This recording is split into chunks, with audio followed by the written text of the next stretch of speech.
So I wanted to get on here and just chat a little bit because I've been pondering a lot. I turned 25 in a month, and it's just, when those new cycles come about, it's a good time to reflect and see where you've been, where you want to go. And I've realized that the first 2/3 of my life, which I think often are, have been unconscious. We get all these like outside influences telling us how things are and how things should be and what they expect and blah blah. So then it all gets stored into our subconscious, and then we let our subconscious run a good majority of our lives for the first couple years, teenage years, whatnot. And then you're like, fuck, my life has been ran.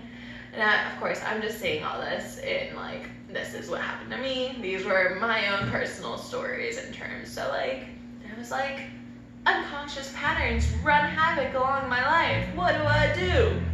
So I turned it around. I was like, okay, well, this is what I want my life to be.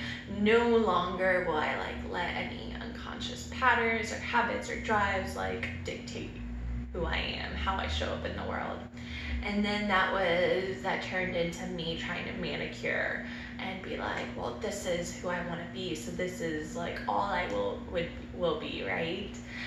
Which means that if I didn't like act or feel in accordance with that, then I wasn't doing anything, and then I felt bad about it. So it was just like, that's another form of like carrying out war on yourself, right?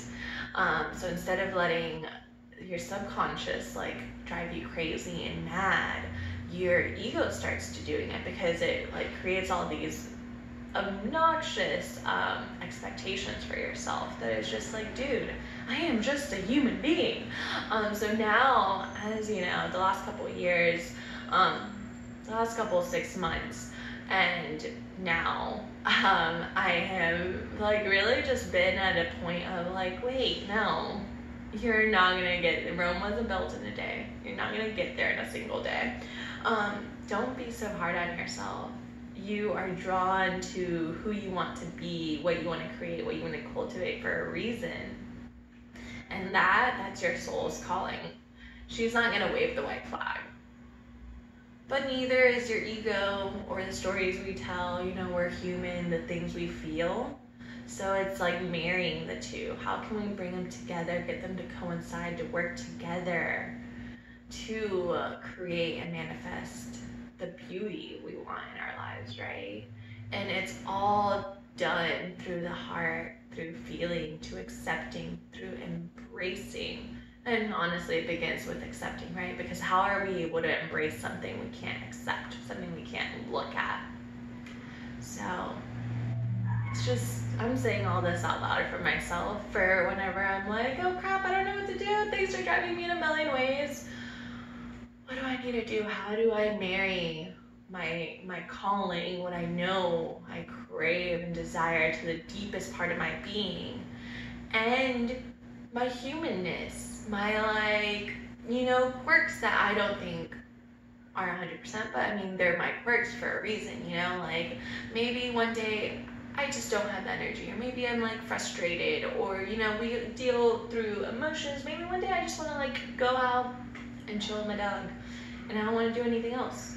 Like marrying those two sides of like, I have a calling and that I'm a human aspect, right? Like the divine and the earthy, the eternal, and the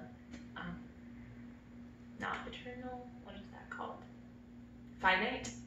Or the infinite and the finite.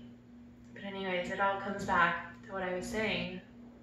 Listening, tuning in to your heart. What is going to bring you the most fulfilling, joyous experience?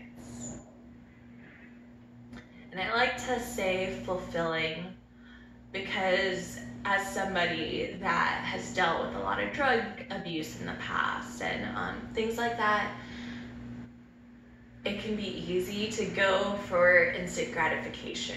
It can be easy to go, well, what is gonna make me feel the best right now? And joy and feeling good are very similar, but they're very different. So I like to add fulfilling. What is going to help me be the most fulfilled? And I tune in and I listen to my heart, because the heart always knows.